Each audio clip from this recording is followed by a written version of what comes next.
Keeping It Real Fishing, and thank you for checking out the video. Gonna let you in on a little personal secret here. This is a major faux pas as a bass angler, but I'm gonna do it. I'm gonna share with you what has become my probably one of my favorite topwater lures. I've been fishing this now all throughout the spring and summer. Not a new bait, but it's one that you know how lures is, guys, right? It's like the newest and hottest stuff gets talked about. And the stuff that's been out there for a few years, some of it becomes tried and true, and others just kind of fall through the cracks. The Deps BUZZJET is what you're looking at, and in certain circles of fishermen, this lure is revered and is godlike.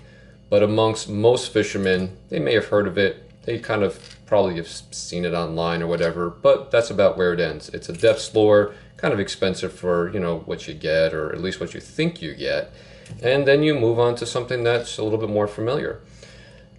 Let me just tell you, I can't say it any more simply, guys. Get this lure. It's just that simple. It's been my mark as someone who tries to be objective, and I'm not putting data to all this, but my mark is not in any given trip, because we could all have hot and cold days, but trip over the course of a whole season, I look for lures that consistently catch me more fish more often than other lures in varied conditions. You know, sunny days, cloudy days, falling barometric pressure, you know, full moon the night before, you name it. I look for a complete variability, and in all the variable conditions, where I'm finding, and I'm sure a lot of you guys, we're always trying to find that lure that just does it better than the others. And I really think, I don't know, for at least me and the waters I fish, but I can't imagine it's just local to any part of the country. This guy here he just gets it done. I mean, I tie him on and the fish bite, and that's the end of the story. More so than a lot of my other topwater lures. What I'd like to do, guys, is to delve into this fantastic lure with you here tonight. And I think I've already figured out why overfishing it is because I have other topwater lures, but I don't have. And unless you have a BUZZJET, you probably don't have a topwater lure that encompasses the multiple things that are happening inside of here. Does just having a few things stacked on top of each other, a few different kinds of actions and features, add up to make a lure superior? Who knows? But all I can tell you is my experience, and my experience with this bad boy has been absolutely stellar. So guys, we're going to be taking a look tonight at a lure that has really blown me away, the Deps BUZZJET.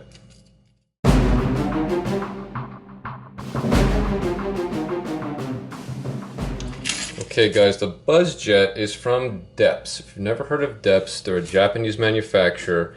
They make decisively high-end stuff. They're the manufacturer of, this bad boy, the big old Deps 250, which is ridiculously expensive. But let's not talk about that right now.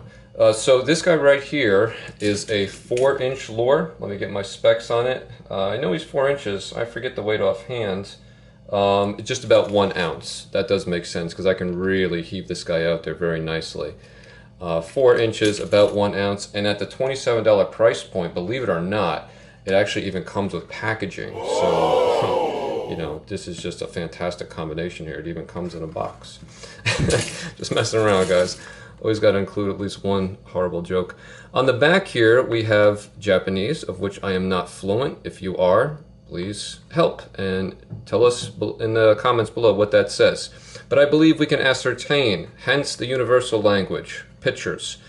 So you can see right here, trying to draw your attention to that propeller. They make a note of the lip and this kind of side-to-side action. And down here, they're showing you the propeller again. So guys, what does the BUZZJET do? What makes it so great? Well, I was just reading on a site, and I was reading from the actual designer of this lure. What he was going for was he wanted a very bulky, very large square bill, but something to be dedicated on top. He also wanted to integrate a very strong, flashy, side-to-side action, but for the novice, someone who does not know how to walk the dog, say with like a Zara spook, or someone who does not want to walk the dog all day. I love the side-to-side action of like a Zara spook, but to do that repeatedly for cast after cast, I mean, I'm not one who complains about throwing my lures. I think all that lightweight lure stuff is, you know, I generally don't like hearing about it, but I gotta tell you, walking the dog, if you're like...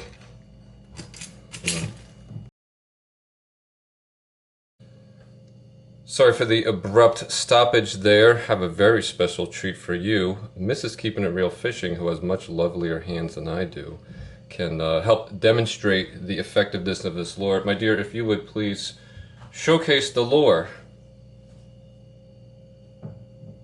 She's motioning, she doesn't know what to do. Now, Mrs. Keeping It Real Fishing tolerates my fishing. She actually supports it, but she has no desire. So I will ask her, and perhaps some of you out there looking to dip your toe into the waters of fishing, what are your thoughts on this lure? You know it's called the Deps BUZZJET, and you just saw, because the computer is open to the left of her, that it costs $27. What do you think about this? What's your initial impressions? $27. I have no initial impression. Does it look good to you? Yes, it's poking me. Those are the hooks, and they tend to be sharp. We need that. It helps to get the fish back to the boat. What do you think this lure does in the water, looking at its design? It catches fish. At the design. You should have prepped me for this. And there's a cat meowing as well. This is all going to hell. She's losing it. Our hand model is a bust. All right, Mrs. Keeping It Real. We'll see you later.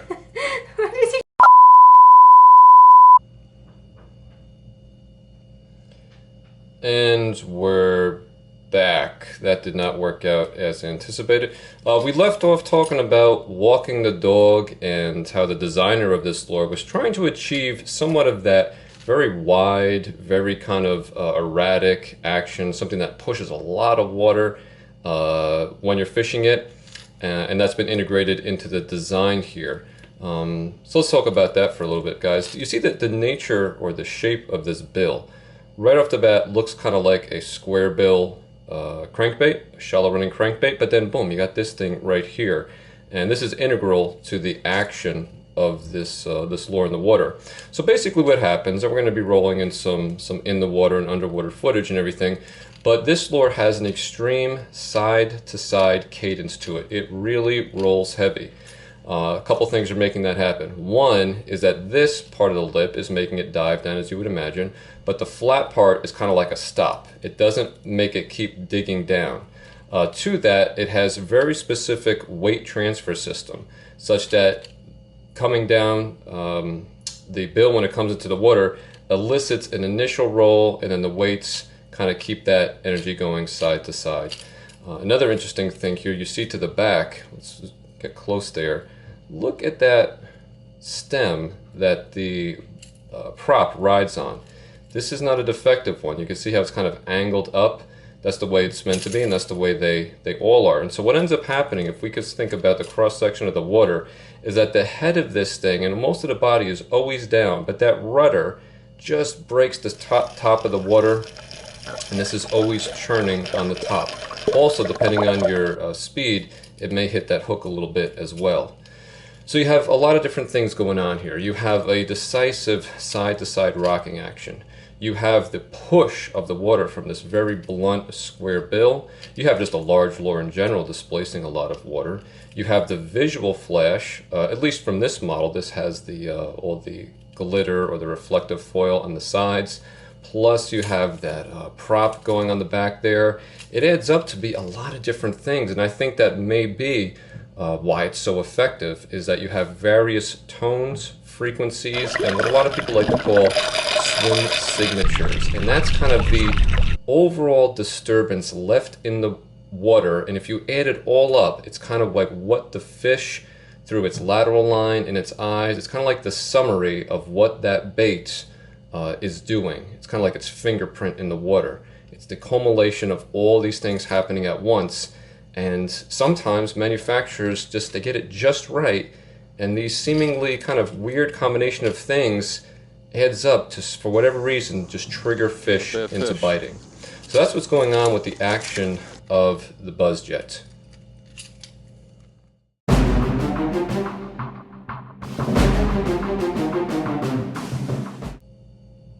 Okay, everybody, before we take it to the water, one thing I always like to do is to give you a visual representation of how this stacks up size-wise. We know it's 4 inches long, but I always like to throw it up against some other lures that you may have, some common lures. So here's a full-size jointed jitterbug. All right, these are a known topwater producer, a great night bait. You can see the size there. It's a pretty good sized lure, but this Deps is pretty sizable. I really like this size of the Deps. You know, 4 inches it's a pretty meaty lure, and I truly believe that this is going to call up some of your better fish. But it's not so big that you're not going to move the numbers as well. Truth be told, I haven't cracked into a really big fish yet. It's been 1s and 2s and 3s for me so far. But just in the water, not only the physical size, but just how bulbous it is and the wake that it leaves on the water gives the impression of a sizable fish, you know, flapping around and disturbing the surface of the water. Another one I'd like to roll it against, guys, is the very famous Zara spook. This is the traditional size spook. It's not the really big one. So as you can see, a little bit longer, but of course a lot more slender and a lot more generic. Now, of course, the spook in the bone color is one of the favorites for topwater, just a known fish catching lure. But one of the things I always like when I like erring on the side of natural lures. If you guys have ever seen my videos, you know it's kind of a reoccurring topic, is if I have to choose, I like to choose lures that really look like the living thing, because it always gives me the option, and I feel very confident when I'm retrieving the lure and I could stop it and I could truly kind of dead stick it for a minute. I mean, you know, having those erratic cadences in your retrieve, fast, slow, and then stops are good, but I typically don't like to keep a lure stopped too long, because I feel if a fish is nosing up, if he doesn't hit it in about that first second after it's stopped, then he's going to figure out that this thing looks relatively unnatural. The more that I throw something that looks natural, I feel I have a little bit of an edge there. I'm comfortable leaving this still a few more seconds, because while of course it doesn't look like the real thing, it looks a heck of a lot more real than a lot of the other offerings out there. All right, so there it is, this size-wise, guys. A little extra info there for you against the Zara spook. And let's see, I have it against one other one here, and well, I can't show you that yet. I'm sorry. That's a review that's going to be coming out soon, and that is such a cool lure. That's all you get, is that little blip. You'll have to press rewind and pause it if you want to see more. That was a large one too. Super cool lure that I'm excited to show you. That'll be coming in the near future. So anyway, guys, I think that's everything I want to touch upon with the BUZZJET. This color here is the Flash Bluegill color. I really like this color, and I'll be blunt, I really recommend this color. It's one of the most natural colors in their offering. They also have some that are a matte finish, but if you're going to get this lure, why not get one that has that reflective foil prism to have all the physical elements of it, but also have the light throwing and the flashy element of it as well. And you'll get a better sense of what I'm talking about when you see the video footage. Hopefully I can get some of those flashes, but even if they don't get a direct flash into the camera, you're just going to see by how much it rolls. You know, it's no different than a blade of a spinnerbait or anything else. It throws off a ton of light each time it does this, and that's about the amount of travel. It really goes from side to side like that. So anyway, guys, that's it for the tabletop portion. Let's get this bad boy out into the water, see the swimming action, and some fish catching action. There we go. Fish on.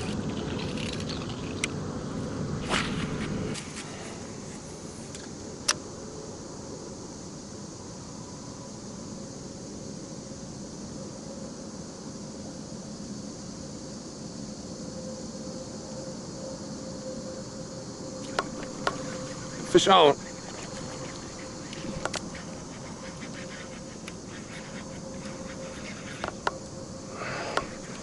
Looks like a pretty good fish, guys. BUZZJET doing its thing.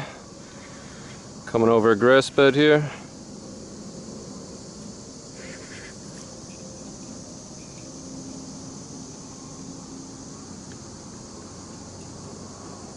Not a bad fish.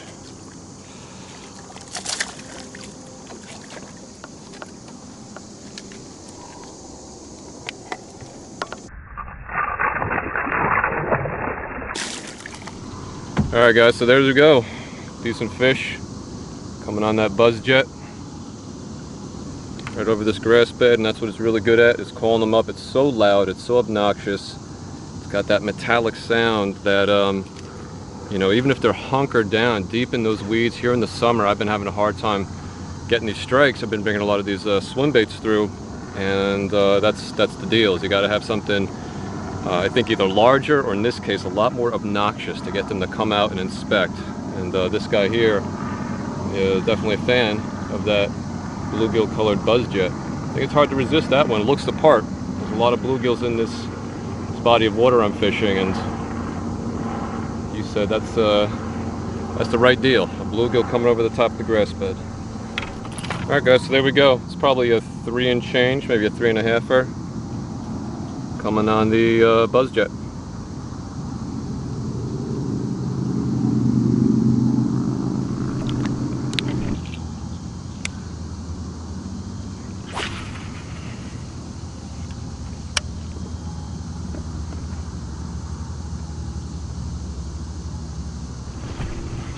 Ooh. Right lure. Next cast. Well, you guys saw. As soon as it hit the water, as soon as I started my retrieve. What I really like about this lure, you know, it's such an interesting design. The shape of that lip and that blade and back. Really the lip though. I mean, because otherwise we see blades being added to so many things. Adding components from various lures together is, people have been doing that forever. But this is a really interesting shape to this lip. You know, it comes down like a traditional, kind of a shallow square bill, but then it's got that flattened portion on the front. And it doesn't want to dive, interestingly. It looks like it would, but you really can't get this to go down. If you burn it and drop your rod tip, you can get it to go down a little bit. But in general, it's trying. It wants desperately to stay on top. But something about that design, it just makes it really aggressively thrash from side to side. And why I like that, and this is true of, you know, a lot of these topwater baits, that's going to get maximum sound out of your rattles. Obviously, the more side to side undulation you're getting, the more those rattles can move within the chamber. They're going to make a lot more noise than a lure that doesn't vibrate as aggressively. And that's the niche of this lure. That's not that that's a universally good thing. There's going to be times where you don't want rattles and you want it to be subtle. But this is made to be a really loud, really obnoxious lure. So you add all those rattles, thrashing from side to side, plus you got this prop on the back, just sending out a completely different cadence, a totally different sound. And that side to side rocking action really throws the flash off of this bait. Well, particularly this one. They do have a lot of models that are matte finishes, or some that are even solid. Like the solid black is a popular color, and there's a bone, kind of like a bone white color. So those aren't going to have that flash so much, but I really like this bluegill color. I like bluegill in so many things that I buy, but it has that kind of goldish brown on the sides. It is a metallic finish, and I can see it as I'm bringing it through. Every time that thing changes side, I see this flash of light, flash of light. And to me, that's a great imitator of a bluegill that's on top, thrashing around, making noise as the light is catching, you know, those side fins. It's reflecting down into the water. It just all adds up to be a really good lure. But the key thing here to remember, guys, is it's loud and obnoxious. So you have to keep that, you know, at the forefront. There's going to be times where there's been a lot of times I've fished this and I can't get a look. It's just more. It's just more than they're willing to handle. It actually probably spooks them. It sends them off. And you know what? Conditions like this, interestingly, usually wouldn't be my times. I like throwing this when there's a sizable amount of kind of chop on the water. When the winds really start to kick up is when I like throwing on my most loud and obnoxious lures. Here we have a pretty calm evening. And I've just been having a slow night, so I figured I would throw it on. And pretty quickly I've been getting a lot of action. So, you know, we always hear that, let the fish tell you what it is they like. And it's nice when they can, because sometimes I don't think we ever get that deep in our arsenal. You know, we're changing lures, and maybe we just don't get to that thing that the fish are keyed in on, right? There's so many different variables that we can throw out there.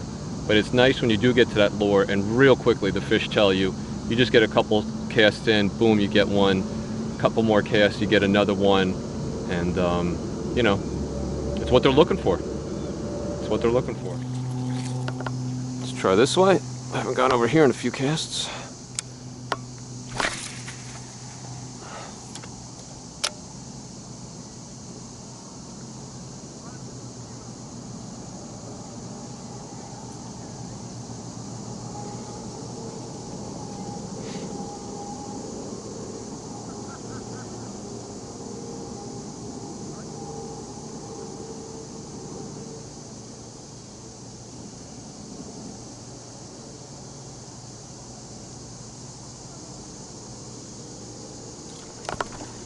Another fish on.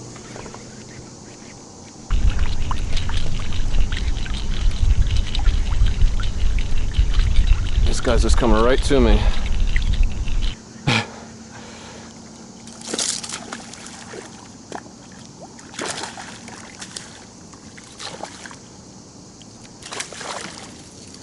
Oh, and there he goes.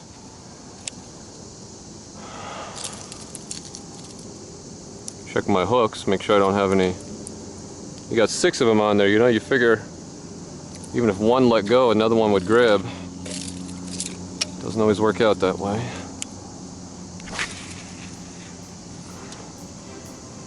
Well, at least the action continues.